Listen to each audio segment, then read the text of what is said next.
제39화 새벽의 대열. 흔히 과거의 노예와 현재 노예의 가장 큰 차이점을 과거의 노예는 자신이 노예임을 알지만 현대의 노예는 자신이 노예라는 사실을 모른다는 것이다라고 말한다. 세상은 여전히 지배와 피지배의 권력 구조 속에서 움직인다. 비판적인 정치경제학자들은 지배와 피지배의 관계가 현대로 갈수록 교묘히 은폐되어 있기 때문에 지배를 당하는 사람들이 불평등한 관계에 대해 자각하기 힘들다고들 한다.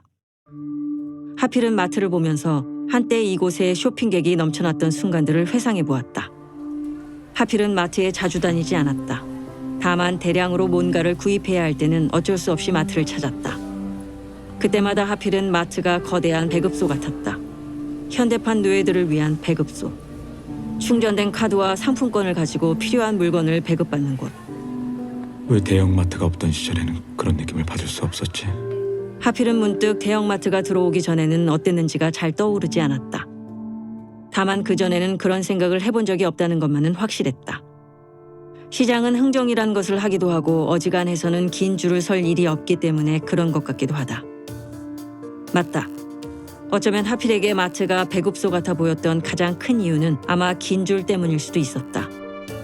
하필은 마트에서 계산하기 위해 줄 서 있는 사람들을 보면서 조지 오웰의 소설 1984에 나오는 사람들이 떠올랐다. 그랬던 마트가 지금은 망해버린 도시 문명에서 대안적 기능을 수행하고 있다. 국가 시스템의 공백이 가져다준 새로운 프랜차이즈였다. 배급소와 수용소, 그리고 장례식장과 화장터, 심지어 은행을 섞어놓은 이 이상한 형태의 공간은 거리의 조폭으로부터 도륙당하지 않고 안전하게 가면만으로 죽을 기회를 제공한다는 점이 사람들에게 가장 크게 어필한 부분이라고 생각했다. 분명 창호는 여기서 어떤 기회를 본 것이 분명하다.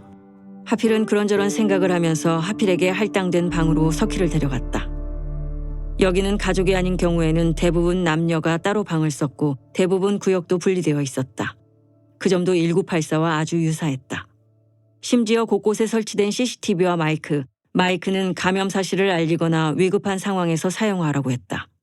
좋게 보면 편의시설이지만 나쁘게 보면 모두 통제의 수단이다. 석희와 하필은 눈빛으로 당분간 할 얘기가 있어도 참고 기회를 보자고 사인을 주고받았다. 가능하면 여기서는 조용히. 병실에서 나오고 나서 한성과 윤설, 규원과 정준, 태훈과 그 가족들, 원무과장과 주성훈 그리고 창우를 따로 볼 일이 거의 없었다. 가끔 검은 피부에 눈이 깊은 긴 생머리의 여자가 하필을 물끄러미 쳐다보고 갔다. 그녀는 하필에게 뭔가 말할 것이 있는 것 같은 표정이었지만 하필이 틈을 주지 않았다. 귀찮거나 곤란한 얘기일 가능성이 크다.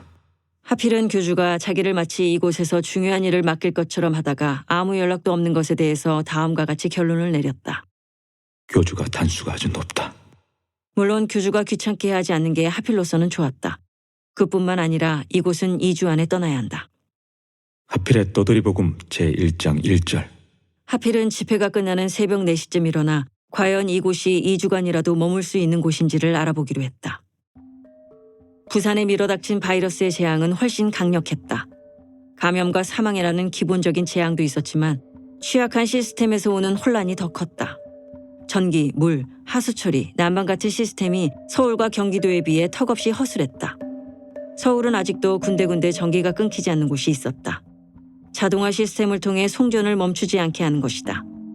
통신과 전화 역시 최소한의 지역에서 사용이 가능했다. 물론 국가나 회사가 나서서 친절하게 어디라고 설명하지는 않았지만 한국 사람들은 어떤 상황에서도 써먹을 수 있는 것들을 용하게 찾아낸다. 부산과 울산 그리고 창원은 대도시로서 감염의 속도가 서울보다 빨랐다. 인구 밀도가 높은 서울과 경기는 이미 코비드19를 경험하면서 얻은 노하우들이 아직 남아있었지만 상대적으로 이 지역 사람들은 방역에 관대했다. 아차하는 순간 이미 몇십만 명씩 감염 환자가 쏟아져 나왔다. 목포로 내려와 일본 가는 배를 탈 줄 알았던 강성민, 화성의료원 원장의 아들이자 내과과장 전문의이면서 장윤설의 서류상 남편인 이 남자는 자신의 카니발 리무진을 인천에서 뺏기고 남쪽으로 내려오는 배 안에서 가지고 있던 금과 달러, 심지어 권총까지 다 털리고 입고 있던 고어텍스 자켓을 벗어주고 나서야 목포도 아닌 부산에 도착할 수 있었다. 하필의 예언은 적중했다. 저렇게 먹잇감으로 위장하기도 힘들겠다. 빈 몸이 된 성민은 그나마 은행에서 돈을 인출하면 문제없을 거라고 생각했다. 그게 아니어도 카드를 새로 발급받으면 뭔가가 되겠지라고 생각했지만 이미 시스템은 크게 붕괴되고 있었다. 정부의 기능도 경찰과 군대의 기능도 제대로 발휘되지 못하는 약육강식의 거리로 변모하고 있었다. 성민은 부산 중심부에서 나뒹구는 전단지를 보았다. 의사 급구, 연락처는 서울 전화번호였다. 지역국 번호가 화성의료원 쪽과 비슷했다. 창우는 교주가 하필이 온 날부터 지금까지 1시간도 멈추지 않고 하필을 관찰하는 모습을 보고 놀랍다고 생각했다. 교주가 가진 집중력은 정말 뛰어났다. 어떻게 저런 사람이 바이러스 시대 이전에는 그저 골동품이나 팔고 병원에서 환자들 암덩어리 조직검사나 하고 그랬는지 모를 일이었다. 시대는 사람을 만든다. 물론 사람이 그 시대를 만들며.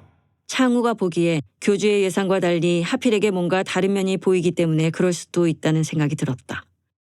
어쨌든 창우는 부산과 경남 지역에서 벌어지는 상황으로 봤을 때 머지않아 한국이 서울과 부산 대각선으로 무정부 상태에 빠질 것 같다는 생각이 들었다.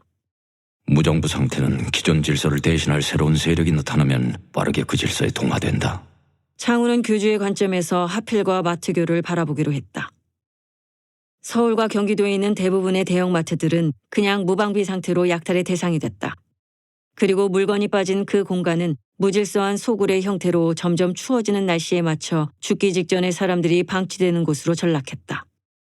하필이 있는 마트를 제외하고는 모든 마트들이 그랬다.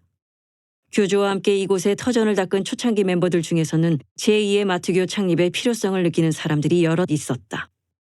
처음보다 너무나 비대해진 것이다. 그중에 검은 피부에 눈이 깊은 여자, 사이렌은 그들 중에 교주에게 가장 불만이 많은 사람 중에 한 명이었다. 하필은 새벽이 되고 모든 등이 꺼지자 조용히 일어났다. 이곳은 여기저기에 동작을 감지해 불이 켜지는 센서 등이 있었다. 하필은 낮에 유심히 센서 등의 위치와 작동 원리를 파악해뒀다. 판넬로 만든 수용시설은 중앙의 폭이 2m 조금 안 되는 복도가 있었다. 센서 등이 동작하기 위해서는 반경 1.5m, 위아래로 30도 각도 안에서 움직여야만 하는데 센서가 부착된 곳 반대편 벽에 붙어서 가면 센서가 작동되지 않았다. 하필은 낮에 일부러 그 센서를 지나칠 때마다 센서의 민감도를 체크했다. 물론 1층과 주차장에 만들어진 수용시설이 그렇다는 것이고 만약 그 밖으로 나간다면 어떤 감시 시스템이 존재할지는 모를 일이었다. 특히나 하필은 지하 1층에서 봤던 냉동창고 철문 사이에 낀 손가락 조각이 자꾸 떠올라 지하로 내려가 볼 생각이었다. 만약 저녁에 먹었던 육개장이 만약에 인육으로 만든 것이라면? 하필은 오장육부가 뒤틀리는 느낌이었다. 하필이 있는 곳에서 지하 1층까지 가려면 일단 수용시설의 복도를 모두 통과해서 원래 마트의 외부인 주차장 쪽으로 나가야 한다.